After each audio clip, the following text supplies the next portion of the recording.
Have you ever battled grief in the midnight hours, when the silence around you feels louder than any noise? When I lost my son Logan, the nights were the hardest. The world would fall asleep, but my heart stayed awake, wide open, aching, remembering and questioning if I could make it through until the morning. If you felt that way too, this video is for you. There's something about grief at night that feels so much heavier. During the day, there are distractions.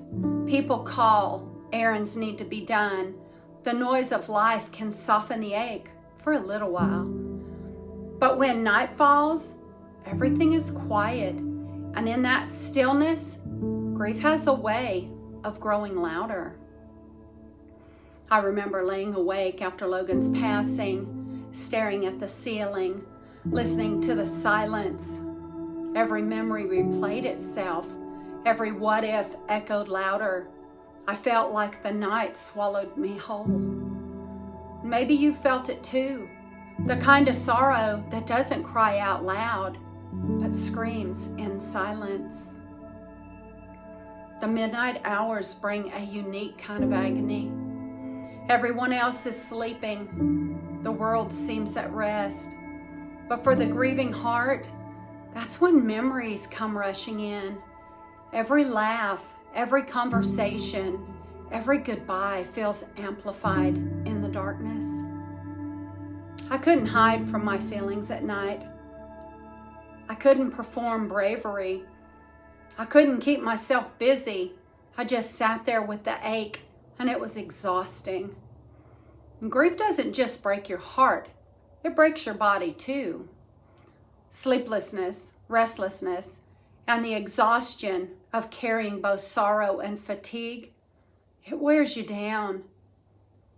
So how do we face those nights?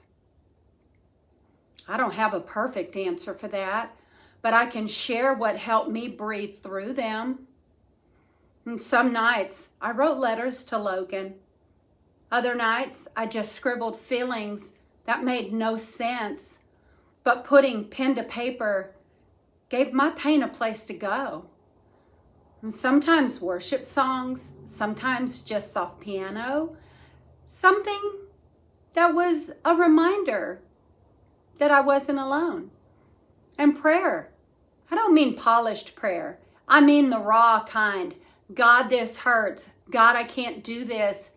And even in the silence, I believed He heard me. And most of all, I learned to give myself permission. Permission not to be strong. Permission to sit in the dark and simply let the tears come. Because grief isn't something we rush through. It's something we hold space for.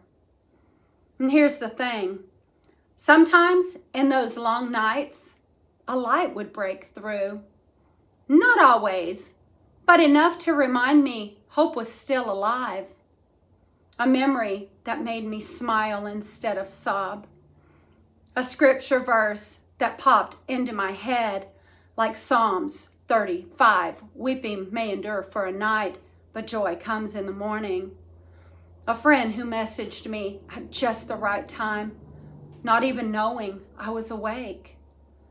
And slowly I realized, even in the deepest midnight, God was still there. His presence didn't always feel loud.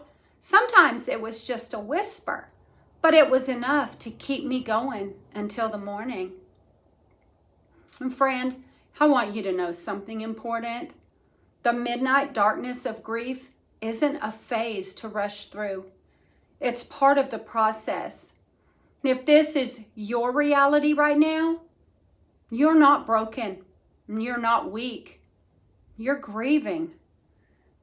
And in those lonely hours, you're not as alone as you feel. God is with you. And others, like me, are walking through the same silence. So I want to invite you to share in the comments, what do you do when the nights feel so lonely and loud? Have you found small ways to cope in the midnight hours? Or if you're in the thick of it now, just write, I'm here. And let this community carry you in prayer. Your story matters, and your midnight battles matter too. Grief at night feels unbearable, but remember, midnight is not forever. Morning always comes, light always breaks through, and in the meantime, God is with you in the dark. Scripture says, carry each other's burdens, and in this way you will fulfill the law of Christ. Galatians 6:2. I'm Angela Frazier, carrying Logan's memory through every dark night. May you find light even in the midnight hours of your grief. And get your free devotional journal, Beauty in the Valley, inspired by Logan's journey home, at the link below. With love always, Angela and Logan.